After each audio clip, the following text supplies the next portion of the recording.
2023 is not an ideal time to buy a car, but if you're going to buy a car, the EV market is a pretty exciting time right now. We had a gas car that transmission failed, had a number of other issues. We decided not to replace the engine, replace the transmission. And then we started looking at used cars. And at the end of the day, we decided to do something we'd never done before. We purchased a new car. And we decided to go for an EV with all the latest safety features to keep you in the lane and stop if, adaptive cruise control. They look at the cars in front of you and they slow down and stuff as you're on the highway. They steer the wheel for you, all that kind of stuff. A lot of cars today do that. And we went with a 2023 Kia Niro. Now, this is a car, it's in the second generation. It's quite a bit different than the previous one in many ways. In 2019, they created a concept vehicle called the Habaniro, like a habanero pepper, but they called it a Habaniro. And most of those features in that concept car made it into the 2023 version 2 of the Niro. The Niro, Niro, it stands for Near Zero Hero. It's meant to have the least impact on the environment. And they come in three flavors. They got a hybrid version. They got a plug-in hybrid where it's a little bit bigger battery and you can plug it in at your house. And then they've got a pure EV, which is what we got. The hybrid version gets like 54 miles per gallon, which is great. And actually probably the best value on your pocketbook. You have to spend about 10,000 more if you're going to get the Niro EV. And it may not be worth it to you, but for us, we thought it was. And if you wanted to compare the Niro with the EV6, which is another EV from Kia, that's like another 10,000 on top of the Niro. There is no federal rebate on the Niro because it's made in Korea, and the way the rules work now is that you need to have a vehicle that's made in the USA with batteries made in the USA to get the $7,500 credit.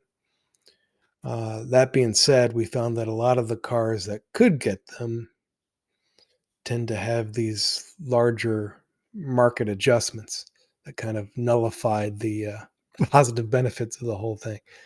But in our case, the Niro EV, we were able to get for $4,000 under the MSRP, the manufacturer suggested retail price. So there's that. We got that going for us, which is nice. But, you know, uh, there's a few car companies, like notably Tesla, where there is no negotiating. It's like the MSRP is the MSRP, and that's what you're going to pay. We love the interior of the Niro. It's got vegan seats. The seats are made out of eucalyptus leaves for the vegan leather. And the headliner, the ceiling part, is made out of recycled wallpaper, of all things. But it's still pretty nice. And the interior is beautiful. And one of the things that I like about this vehicle is that it doesn't scream, I'm an EV, I'm an EV. It's subdued. I mean, it's a nice looking vehicle on the outside. It's a beautiful interior on the inside, but nothing screams, I'm an EV. And I like that, the handles are just normal handles that you can pull. They're not the kind that kind of pop out as you get close to them and stuff. Nothing on the outside of the car says EV anywhere. There's no branding that says EV. The only way you know that this car is an EV is if you look at the charging port and you see where it is. And the charging port is in a really nice location. It's in the very front of the vehicle, which makes it really easy to charge, particularly if you're at home. You don't need to like back your car into your drive. You can just pull up straight. And when you're at charging stations outside of your home, a public charging station, you just pull in straight. It's really, really convenient. But that's the only thing that gives away that it's an EV. Most people won't recognize it as an EV. And to me, I think that's cool. It's not trying to be fancy. It's just understated and stylish. It's got a useful front trunk called a frunk, or if you're from the United Kingdom, front boot, a fruit.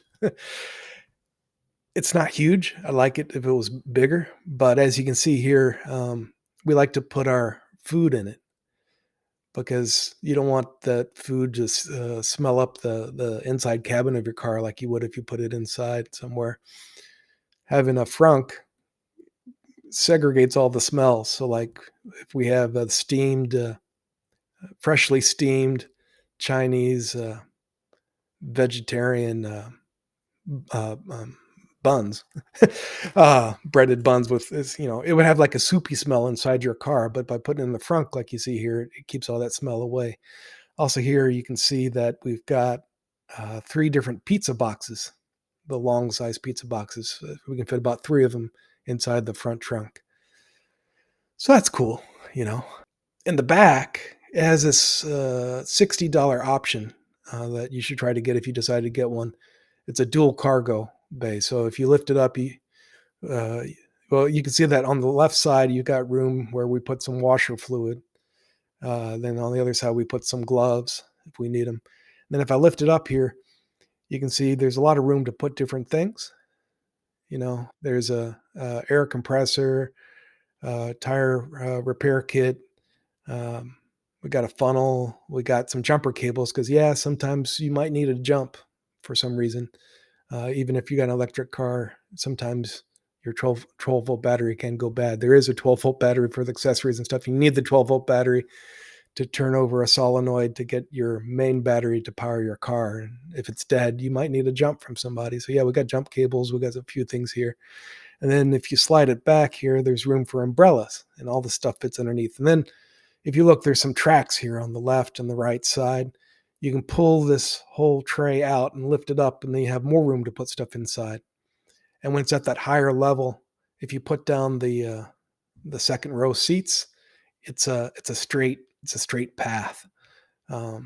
If you put it all the way down, then there's a bump. So depending on what you're carrying, you have that kind of flexibility. So it's worth the $60 option to get it specced out that way. I'm not sure if you can change it after the fact. And you know, for us, the cargo space is a big deal. So, like, on the Niro, you've got 63 cubic feet of cargo space when you put the second row down. Compared to the EV6, there's only 50 cubic feet. And if you're sitting in the second row, there's more headroom in the Niro than there is in the EV6. So, in some sense, I didn't see the reason to spend 10,000 more to get less for the things that we care about. Headroom, cargo space. The EV6 is rear-wheel drive, and the Niro is front-wheel drive. And there's pros and cons with all those things, but by being front-wheel drive, there's a lot of room in the back because there's no motor in the back. There's no powertrain in the back. The window, you can see out a little bit better in the Niro, and the Niro has a windshield wiper in the back that the EV6 and the Ioniq 5, they don't have windshield wipers in the back, which, it's nice to have, I think. The Niro just feels more like a conventional car that just happens to be an EV. Now, it does have one pedal driving. And if you haven't done that before, if you had a stick shift, a manual transmission, you have three pedal driving, right? You got the clutch, you've got the brake, and you've got the accelerator pedal. And most Americans today, we drive automatic, so we're like two pedal driving. So what is one pedal driving? One pedal driving means you're only using the accelerator pedal. When you lift off the pedal, it starts braking using regenerative braking. And what it's doing is charging your battery, not to make it perpetual motion, not to make it last that much longer, but just instead of using physical brakes, it actually charges your battery, which has an effect of slowing down your car. And the more you let off the pedal, the harder the regenerative braking. And it does pretty well so that if in normal conditions, you don't ever have to hit your brake. But if you do have to stop suddenly for some reason, you would want to hit that brake. But yeah, iPedal is their term for one pedal driving, and it works pretty nice. I'm having a lot of fun with that. You have other options too. You can set like a constant regenerative braking. Like when you let go of the pedal, you can set a constant between like 3 different levels. Or you can turn it off completely. Just let it run like a regular car.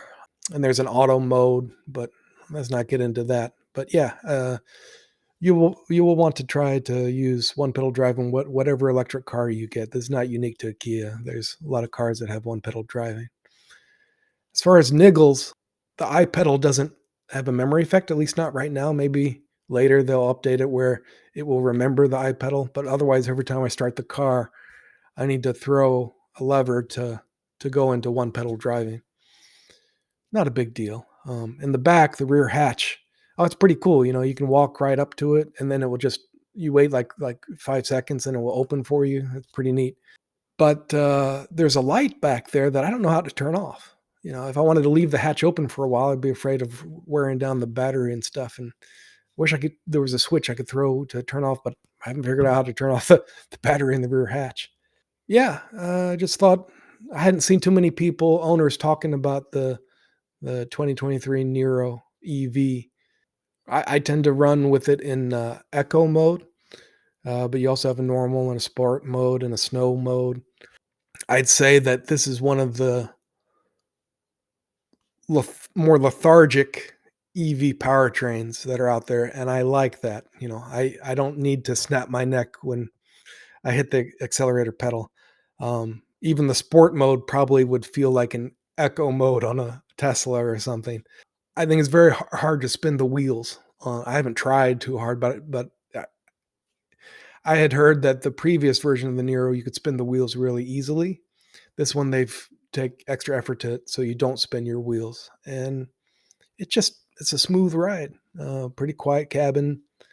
We got the wind version, which is there's two trims. There's the wind and the wave. Yeah, I like it. I like that a car has a name, a Nero. I like that the trims sound kind of cool, wind and wave.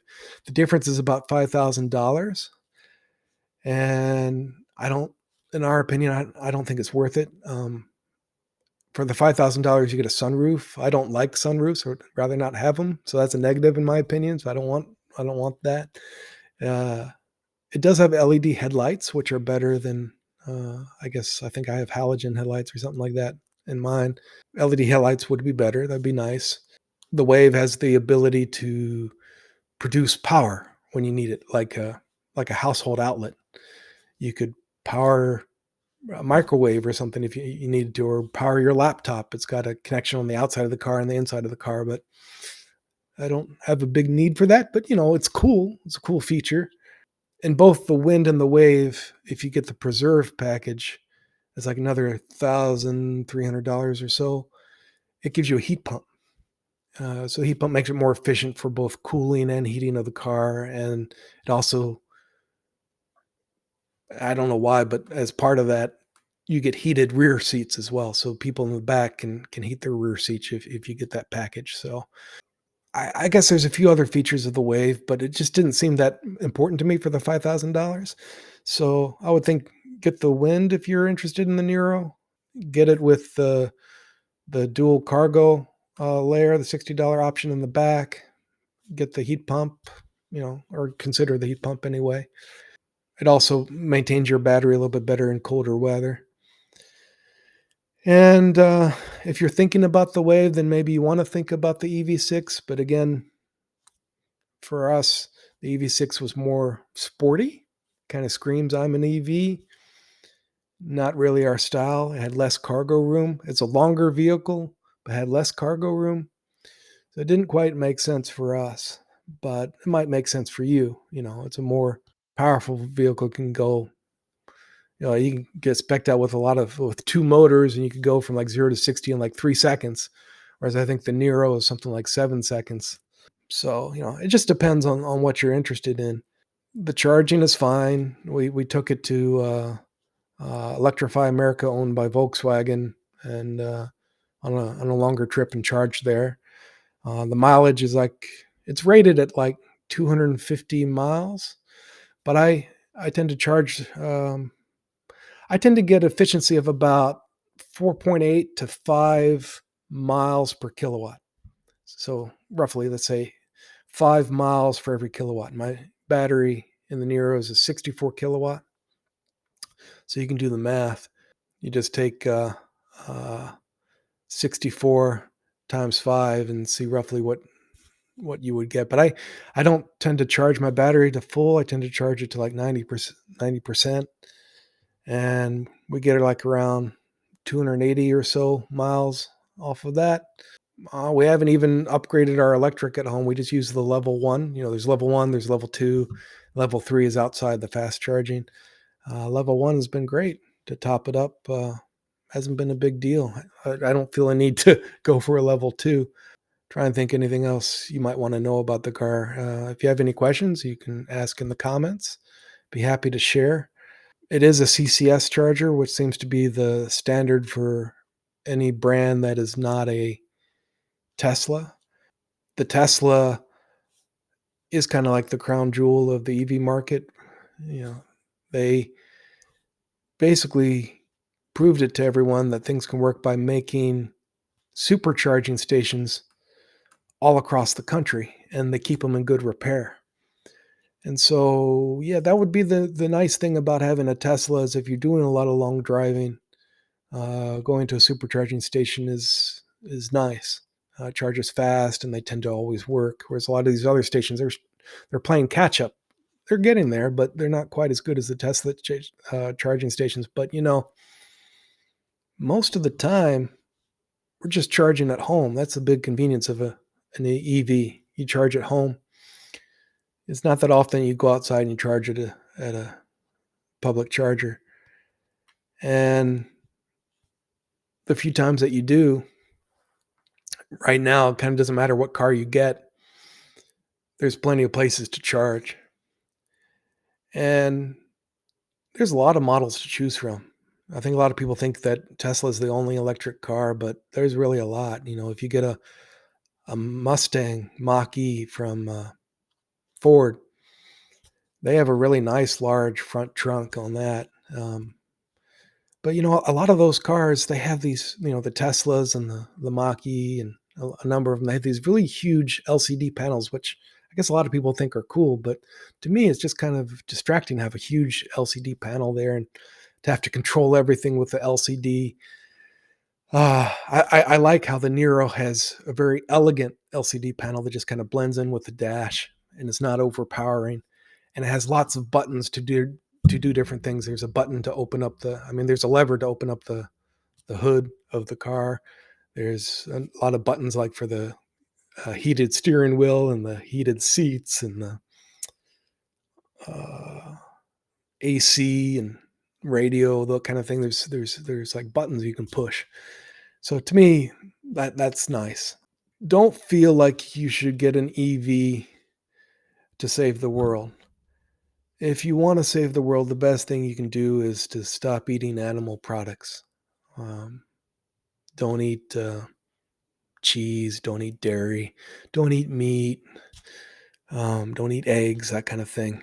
That's the best way to help the environment. Going electric, in theory, can help the environment too. Just not nearly as big an impact.